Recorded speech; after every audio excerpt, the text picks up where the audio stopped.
All right, so I'm back again. I gotta make another video. All right, for starters, what's got me smiling so much right now? Seeing that SpongeBob dance, big guy, big guy, big guy, uh, some penis on. Anyways, so yo, seeing the big guys do the dance today with their shirts off, like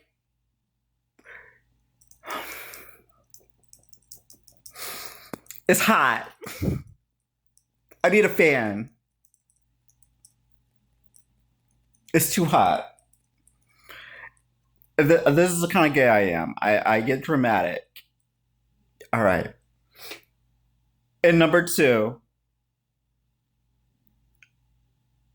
I just gotta sing like three or four of my favorite boy bands from when I was growing up perform on video.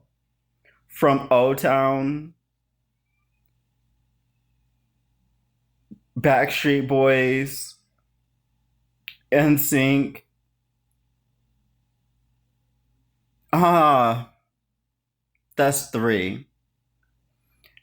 And you know what? I'm sad to say LFO, and I'm only sad to say because they lost a member, and that's really sad. But yo, it would be so cool just to see like all of them like share a stage. Not at the same time, like they would do different sets, but that would just be so cool. I was a huge boy band nerd growing up. I still kind of am. I guess that's where like all of my inspiration from like choreography and vocals and things of that nature come about.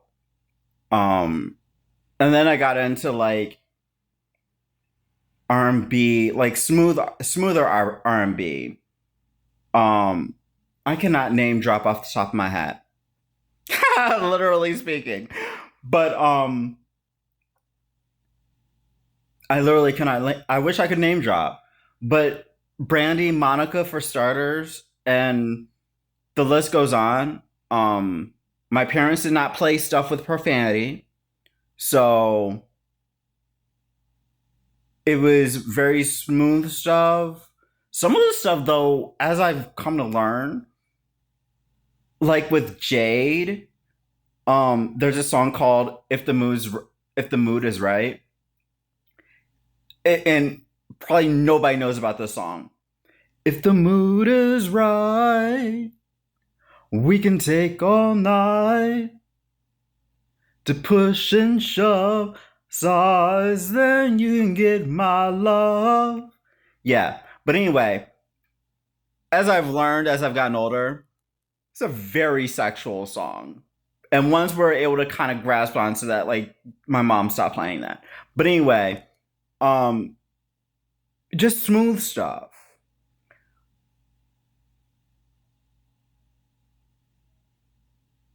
I guess we're gonna go there about like my whole range of taste in music. I got like 7 minutes, 6 minutes left. But anyway, so from there, like being black, being gay, wow, my mustache is really filled in. But anyway, then I was young, so I didn't have that many musical influences that were gay or really like my taste. Didn't know of any. Um, I gravitated more so towards pop a little bit, like Kylie Minogue. Oh my gosh, like Kylie Minogue and Kylie Minogue. But anyway, um, from there though, because I was trying to fit in,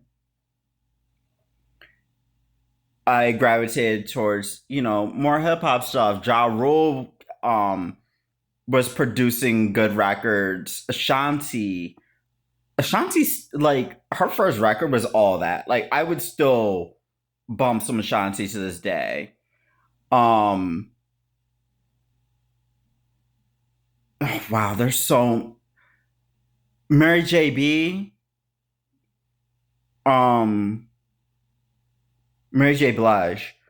There's just so many. But anyway, um and then as I've, discovered the internet, because the internet came, like I'm the generation that the internet came out in.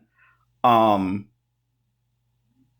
I started getting towards rock and roll because they play guitars, platform boots, uh, skateboards on ramps, and bikes on ramps, and roller skates and rollerblades, and big giant pants. And I love big giant pants because they hide my giant feet. Um, I'm not ashamed of my feet, but nobody needs to know how big my feet are. And what if I don't want you to see what shoes I'm wearing because I'm ashamed or embarrassed of them? It's in your business. I'm playing. But anyway, um, just honestly, when it comes down to rock and roll, the one thing I can say that I love the most is how much diversity and individuality is encouraged. And piggybacking and all that is kind of discouraged and shunned. It's one thing when you really like an artist and you might cover their music to some extent. You might um learn how to play their song, and as bad as you'll try to do like them because you will never be them. You will never sound directly like them. And I think that is probably the coolest part of artistry ever. And not only that, but because there are artists that's made it, it's probably the most flattering thing you can do. It's different when someone is struggling and you're stealing and taking ideas from them as they're trying to learn and grow and financially, live and have their own. Um, on that level, it's very insulting. I mean, that's why I am kind of a very insulted artist, because I am trying to get my finances to live, to have my own, to sustain myself, to be able to make other art that I like. It's very discouraging at the bottom to have copycats constantly piggybacking. It makes me not want to produce anything. Like, you're not a real fan at the end of the day. You're a terrorist. You're a moocher. You're a thief. Like, I'm not getting mine. You're stealing. I don't like you. It'd be different if I had, millions of dollars and my own, entourage and staff and a team of lawyers to, you know, make a good line for people like that. But I don't. I'm struggling. And it's not flattering. But for those that have made it, they're able to teach. And I'm not saying that I'm not able to teach, because I mean, people have learned and learned different things from me all the time. But I think from those that have done it already, it's amazing. And a lot of the artists I listen to nowadays, sadly, if there's videos, they're hard to see. But so many of them, they're not here no more.